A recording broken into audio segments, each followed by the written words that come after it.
Satan opens lost people up to demonic possession through various occult practices like Ouija boards, tarot cards, magic, witchcraft, yoga, and as we've seen, illicit drug use. We have seen how Satanist Aleister Crowley encouraged demonic contact through various drugs, and the part that the Doctor Strange character had on the drug revolution in the 1960s. In what may have been a preview of her coming judgment, actress Megan Fox shared how she went to hell during a planned drug experience in Costa Rica with her husband Machine Gun Kelly while on ayahuasca. You had just come back from Costa Rica?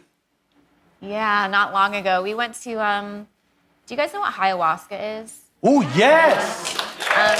Colson and I went to Costa Rica together to do like a really deep... And I don't mean to interrupt you, but Colson is Machine Gun Kelly. We went to Costa Rica to do ayahuasca like in a proper setting, like with indigenous people, and we were in the middle of the jungle. And I was thinking, because the place we went, there's a lot of people like, I don't know if LeBron James has ever gone, but it's like a place where like, they're like, these kinds of people go here to do ayahuasca. So I was thinking it was like glamping or something like that. It's all a part of sort of making you vulnerable so that you surrender to the experience. And the entire thing starts with something called vomitivo. I hope I'm allowed to divulge this, that it's okay that I share, but I'm encouraging it. And you go 3 by 3 and you drink lemongrass tea until you, like, by not your own volition, just vomit everything out of your body. So we did it for 3 nights. It was incredibly intense.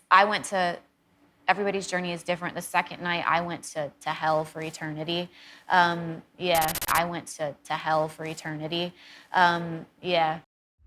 Terence McKenna, whose demonic teachings have been promoted by Joe Rogan and many others, died of a mushroom-shaped brain tumor in 1998 and was the Timothy Leary of his generation, glorifying DMT, magic mushrooms, and ayahuasca. McKenna would boast about the spirit entities he would encounter from his drug trips, while McKenna boasted about doing heroic doses of hallucinogens and encouraged others to do the same. His wife, Kat, and brother, Dennis, revealed that while he was encouraging others to do such high doses of such drugs, Terence himself had long stopped doing such doses himself. Terence McKenna's own brother, Dennis McKenna, admitted in his book, The Brotherhood of the Screaming Abyss, of how McKenna's spirit guide, which he contacted through repeated drug use, and at first revealed itself as gentle, wise, and humorous, revealed its true colors and betrayed him. McKenna went on a horrifying trip of psilocybin with his wife, wherein the spiritual entities that guided him threw off their nice angel-like facade and showed him the naked deformity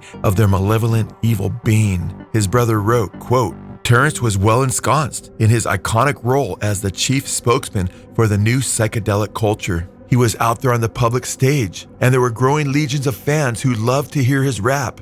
A strong cognitive dissonance emerged between his public persona as the shaman guru and his own self-understanding that he was anything but an enlightened being. It happened when they were living for a time on the Big Island, and it was a mushroom trip they shared that was absolutely terrifying for Terence. It was terrifying because, for some reason, the mushroom turned on him. The gentle, wise, humorous mushroom spirit that he had come to know and trust as an ally and teacher ripped back the facade to reveal an abyss of utter existential despair. This induced panic in Terence, and probably, I speculate, a feeling that he was going mad. He couldn't deal with it.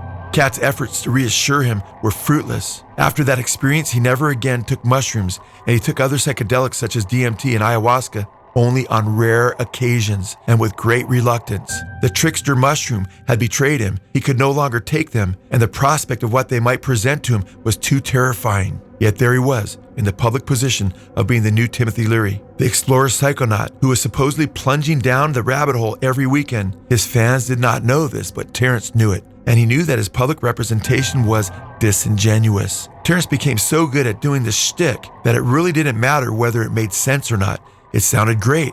It was what people wanted to hear, and it paid the bills, and it became the trap from which he could not escape. The problem with this is that he didn't really believe much anymore in the shtick or the concepts he purported to represent. He couldn't or wouldn't take psychedelics again to get recharged. As a result, he became disillusioned with himself and with his fans. He could no longer be honest with either himself or his fans, and this led to a further cognitive dissonance. He began to feel even more like a fraud than ever. He became quite depressed. He became trapped in his own public persona like a caged performer on stage, and in response gradually lost respect for his fans.